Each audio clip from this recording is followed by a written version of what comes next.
Sir, हम आपसे ये जानना चाहेंगे कि जो कोरोना इफेक्ट की वजह से जो सीमेंट के व्यवसाय पे जो भी इफेक्ट गिरा हुआ है या लेबर की कटौती पे जो गिरा हुआ है, आपके बिजनेस पे इसका क्या फर्क पड़ा, उस बारे में बताइए। हमारा ट्रेडिंग का बिजनेस जो है वो 90% कम हो गया है और अप्रैल महीने में तो हमारा कुछ भी सेल नहीं हुआ क्योंकि लॉकडाउन में हम लोगों का काम पूरा बंद था। अभी मार्च में कुछ फैक्ट्रियां चालू हुई है और फैक्ट्री वालों ने रेट बढ़ाने की वजह से और मार्केट में बिल्कुल डिमांड ना होने की वजह से हमारा कोई माल 90% माल बिक ही नहीं रहा। सेल के ऊपर 90% इफेक्ट है। और बोलिए। इसके अलावा ये भी देखा गया है कि ये जो कंस्ट्रक्शन जो क्षेत्र है उसमें अभी लेबर ना होने की वजह से वहाँ पे कोई रौनक नहीं है, व्यवसाय पूरी तरह ठप्प पड़ा हुआ है। ऐसे में जो आपके यहाँ पे जो भी वर्कर्स है उनको भी आपको सैलरी देना पड़ता है, तभी खर्चे आपको लागू है, तो आप किस तरह मैनेज कर पाते हैं सारी चीजें? ये भी बहुत तकलीफ का विषय है, पर मेरे यहाँ स्टाफ कम है, उनको मैं पगार दे रहा हूँ।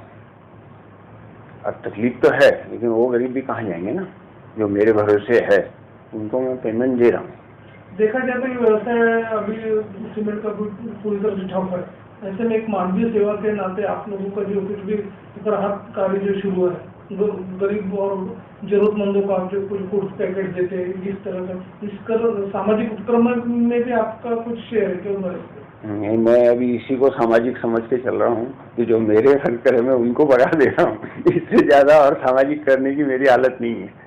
आज लॉकडाउन की अवधि को 2 महीने हो गए, अभी चल के अपना लॉकडाउन का चौथा स्टेज चालू होने वाला है।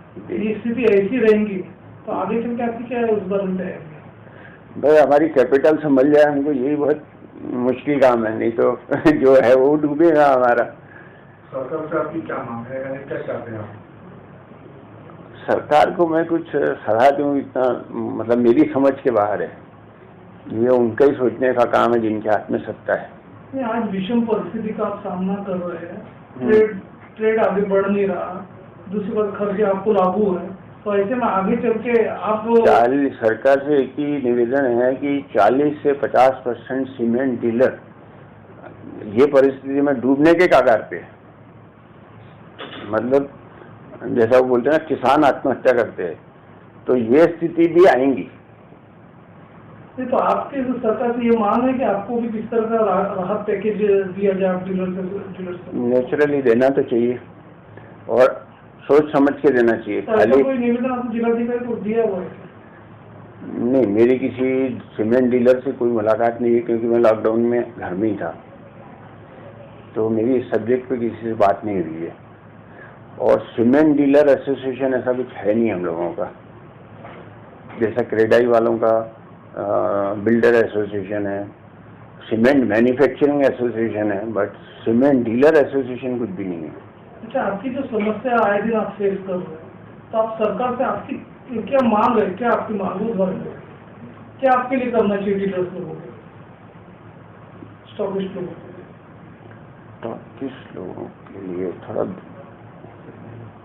समझ के बाहर है, मैं नहीं समझ पा रहा हूँ, मतलब सब्जेक्ट पे मैंने सोच के भी नहीं रखा कुछ। ठीक है, थैंक यू। ओके।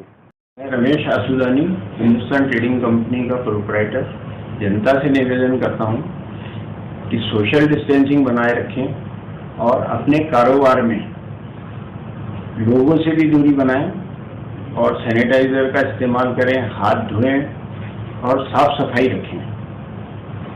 सरकार से भी निवेदन है कि सारे बिजनेस और कारोबार चालू करने की इजाज़त दे, जैसा बैंक और सब्जी की दुकानें, किराने की दुकानें चालू हो, इस तरीके से बाकी भी व्यापार चालू किया जाए। धन्यवाद।